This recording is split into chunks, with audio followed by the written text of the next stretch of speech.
Welcome to Bigfoot Society.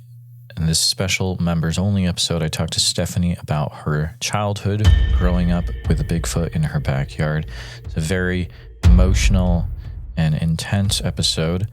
And if you're in the Patreon or YouTube channel subscriber as a member, please enjoy this episode. If you are on the public feed, enjoy this teaser. And if you'd like to hear the whole thing, you can become a Patreon member over at patreon.com/the Bigfoot Society or hit the join button on the YouTube page. Again, thank you for listening and enjoy. Our Bigfoot Society, we got the privilege of talking to Stephanie today. Stephanie is a member of the Patreon, and whenever anyone joins the Patreon now, I always reach out to them and say, hey, thank you for joining, and do you have a story at all? And she gave me a bit of information. She's had some really interesting things happen. So I am looking forward to chatting with you, Stephanie. I know you're down there in Alabama, but how's it going? It's going good. It's a beautiful Saturday, hot Saturday already here in Alabama. So I'm very glad to be on the show. Like I was explaining before we started recording, I've oftentimes tried to share my story with people, and due to the mixed reactions I would get, I kind of withdrew from that. So it's a big leap for me to come on the show and share, but there's a part of me that wants to share. So this is a good thing. Well, it all started, I was a little girl. I was about 6 years old, and I was raised, my mother, unfortunately, was an alcoholic, and she had me at a young age, and she could not take care of me. So my great aunt and great uncle are like, if they were alive today, well, they were born in 1910 and 1912, my aunt and uncle were. So they were older people. And my uncle died when I was 10, so it left me and my aunt alone for quite some number of years. But I used to play out in the yard every day. I was not the kind of little girl to sit inside the house. I was always outside. And I always had a little spot where I would sit and play Barbies or make forts. I'd make little forts out of twigs and leaves and things like that. And I was very quiet. I was very subdued. I didn't go to nursery school or preschool or anything like that. It was just me and the old folks. But I adored them. I had this huge love for them. And I get emotional when I talk about them. I'm sorry. So I was just outside playing, and I had seen the show In Search Of, the one that talked about Sasquatch. I remember that. And it didn't scare me. And then I also remember there was an episode of The $6 Million Man where Steve Austin had to fight a Sasquatch or a Bigfoot, and I liked that a lot. So it was never a concept that made me afraid. I never thought monster for some reason. I just thought, I don't know what I thought really, but I know I definitely didn't think of the creature as a monster. So I was playing outside one day, and a rock, a little pebble fell on me. And we lived on, this is important too. I'm sorry, I'm going to ramble, but we lived on 3 acres, and it had originally, the piece of land that my uncle bought originally was 100 acres, but they sold off part of the property, and there's a subdivision there now, and he kept 3 acres for himself and his family. So when I was living there growing up, we were on 3 acres, very big yard for a little one. And like I said, the little pebble came and it hit me, and I looked up because I thought maybe this is a squirrel playing with me. And I couldn't see a squirrel, and I didn't hear any chittering or anything. Everything was very quiet. And I just started scanning the yard, and I got up and I walked. I don't know why, but something kind of pulled me toward the back, because out of our 3 acres, there was about an acre of it that was fenced. So I could go to the back, the very back of the yard where the fence was located. And there was kind of like a little playhouse that I had back there. And I would go there sometimes, but not usually. So something pulled me to that area. I was just a little girl. I can remember all this so vividly. And I kept walking and I started thinking someone's watching me. I feel it. I feel someone looking at me. And the closer I got, the more the shadows kind of separated from each other. And I realized that I was looking at something. And it really didn't take me long to realize Bigfoot because of my introduction to him from the television shows. And I was like, whoa. And I just stopped and I stared and it stared back. And I was like, hi. And nothing. There was no answer, no movement. And I was like, do you want to play? And still nothing, no answer, no movement. And I was like, well, I'm going to bring my toys back here and I'm going to sit with you. So, because he's just an innocent little child, and I didn't have any fear of him. So I went back there with my toys and I just kind of sat a distance away. And by then the Bigfoot had crouched down. I'm still not sure to this day if it was a male or a female. I don't know if it was like a subadult male who had not developed enough for his manhood to show through the fur, or if it was just a small-breasted female, but there weren't any really identifying factors as far as. So I was quite a distance away, and I would just sit there and play and talk and sing like I always did. And he or she crouched down and just started listening to me. I was singing. I used to sing. I still sing a lot, but I sung a lot when I was a little girl. Happy little songs that I learned at nursery school. I did go to nursery school at Sunday school. We had a little kind of program for kids that wasn't on Sundays. It was on Tuesday afternoons. It was called Tuesday, Thursday school. And I did go to Tuesday, Thursday school. So I learned a lot of little songs and I would sing all the time. And he started swaying, like he was crouched down on his haunches, but he started like kind of swaying back and forth, listening to me. At least that's what it seemed like. And I thought, wow, this is really, really neat. And I'm seeing a Bigfoot, and I'm going to tell everybody. And, it got late, and I heard my aunt calling me to come inside, and I said, well, I have to go now. Bye.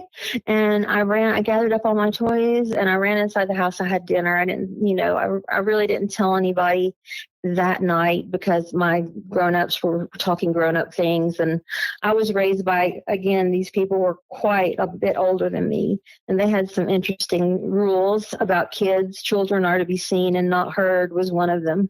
So I just sat there quietly and had my dinner while they were talking about their grown-up issues. And then I had my bath, watched a little TV, and went to bed. Well, the next morning when I woke up, I did go to my aunt, and I was like, there was one of those creatures from the TV outside in our yard. And she said, what creatures from the TV? And I said, don't you remember on Steve Austin, he had to fight that big creature? And she was like, no, baby, I don't remember. And I was like, well, okay, I'll tell my mom. Because even she was an alcoholic, she would still come around sometimes and spend some time with me. And we would go out in the woods. I think that, looking back, I think that my mother and I playing around in the woods might have been the first time the Bigfoot saw me. And maybe that's why it came to the yard and kind of wanted to check me out or whatever. But yeah, my mom and I would often take walks out into the larger property. And I remember the woods would go really silent sometimes, and I didn't know why. And I would whisper and say, Mommy, it's so quiet. And she would say, well, it surely is. It's very quiet. Maybe we should go back. And I would say, okay. And we'd go back to the house or whatever. But that's the only theory I have as far as where the Bigfoot came from, that we were pattering around out in the woods and he caught a glimpse of me and just was curious about me. That's the only thing I could think. So I went back outside to play, and I just to be curious, went back up to the spot at the back of the yard. And I could see where he had crouched, and, there were footprints and the leaves were kind of messed up. And I started thinking, I hope he comes back. That was really neat. And I'd like to see him again because I didn't have any playmates. I was an only child up until I was 10 years old. I was the only child. And I lived on this large property with a couple of old folks. And, the kids I met at my little preschool type thing, we were too young to do spend the night overs or anything like that. We were just little preschool kids. So I was very lonely. I didn't have any playmates. It was just me. And I hate to get into the woo aspect of it because I know a lot of people are very distinctly torn over whether or not that's real. But I didn't see the Bigfoot for several days, but I would sit there and play or run over and get on the swing set or whatever, and I would really kind of be concentrating. Please let the Bigfoot come back. I want to see him again. Please let the Bigfoot come back. I want to see him again. And I don't know if my thoughts were projected as prayers or what happened, but eventually he did come back.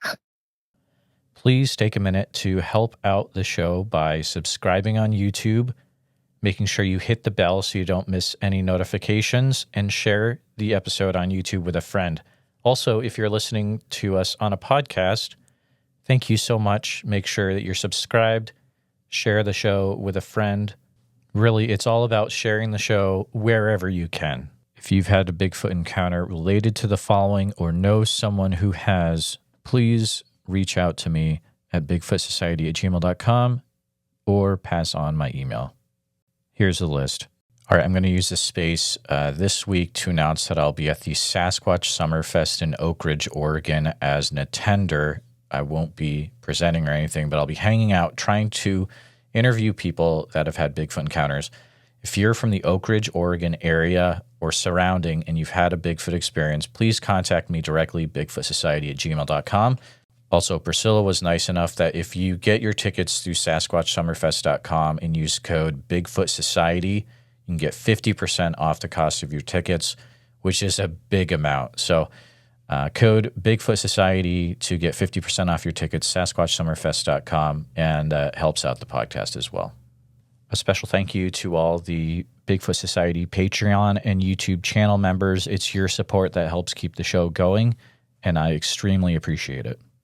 I had a listener comment, hey, what's a current update with the road to getting to full-time? Well, here's the deal. The push, as if you've seen on social media, is, well, now I've kind of tweaked it a little bit. So by my calculations, once we get 824 people in the Patreon, we should be good to go. So what I did is we're going to do it a little bit differently. It's now adding the current amount plus the amount that are joining, and there's tons of people joining every day. It's wild, guys. So right now we're at 176 members are in there, ready to go out of the 824 that are needed in order for us to go full-time.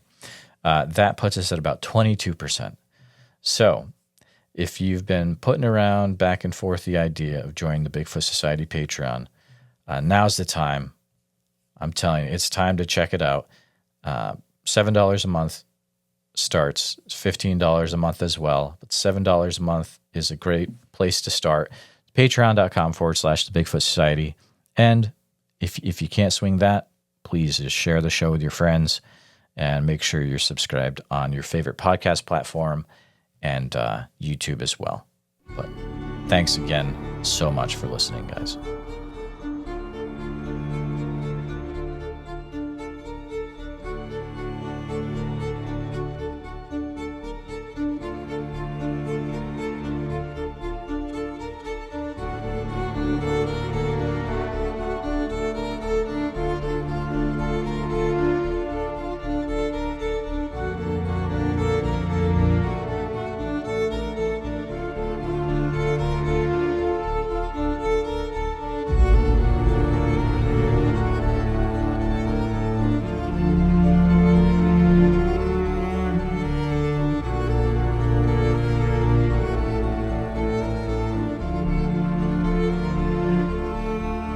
her and I can get on here and we can tell our stories. Maybe there's somebody else out there listening that's too afraid to tell their story. Maybe this will give them the courage to come out and not feel so bad about it. Who cares what anybody thinks? I know what I saw. I know what's out there. That's all I care about.